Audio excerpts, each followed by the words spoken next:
After a 2-day journey from Congo's capital, Kinshasa, traveling by plane, motorbike and then dugout canoe, you will finally reach Pimu, a small town deep in the heart of the equatorial forest.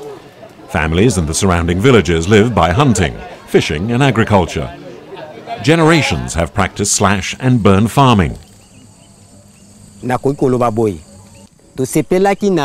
It's an ancestral method and it's really very simple. You cut down the trees and burn them. Then you plant your seed and wait for the harvest.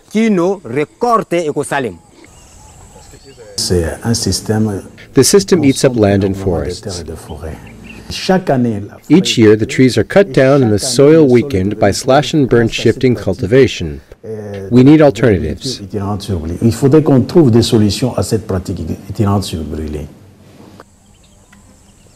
Slash and burn farming is used by millions of people worldwide.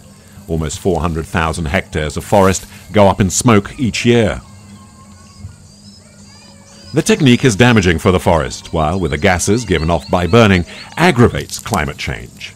Slash and burn cultivation also affects the soil. The heat given off scorches the soil. Remember that there is a rich biological diversity in the soil, and this plays an important part in the growth of plants and crops. If you make a fire, all these colonies of tiny animals and bacteria are destroyed for a while, and that affects crop yields. After a few harvests, yields begin to fall, sometimes by more than 50%. The farmer then has to move on, often many kilometers from home, to cut and clear new areas of land. A year ago, a project that is unique in the equatorial forest was launched here in Pimu. The inexpensive technique uses organic carbon, known as biochar, which is made using decomposing vegetable matter and crop remains. The mixture is then put in an Adam's oven, named after its inventor, and the resulting biochar is buried in the soil. The land is fertilized and revitalized, but that isn't the only argument in its favor. With biochar, the soil stays fertile for several years, and there is less land clearance. Biochar can also be used to produce energy, so people need less firewood.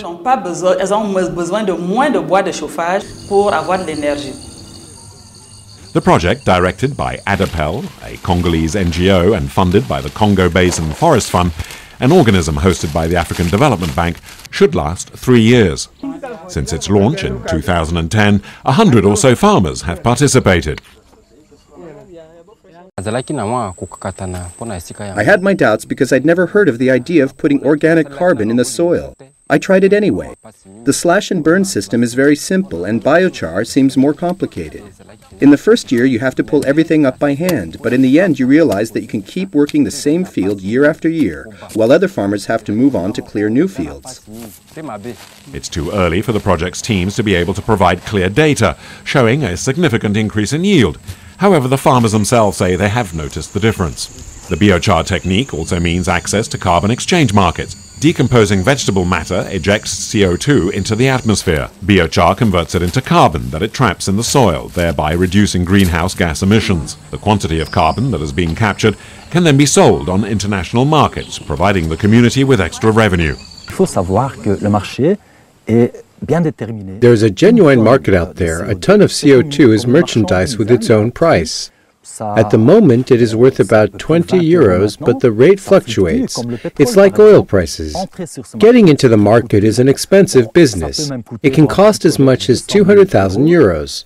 There are the voluntary markets, which are more accessible, but small projects are often penalized. We intend to fight for our project on the market and keep our costs down because it is important that the money benefits the poorest farmers around here.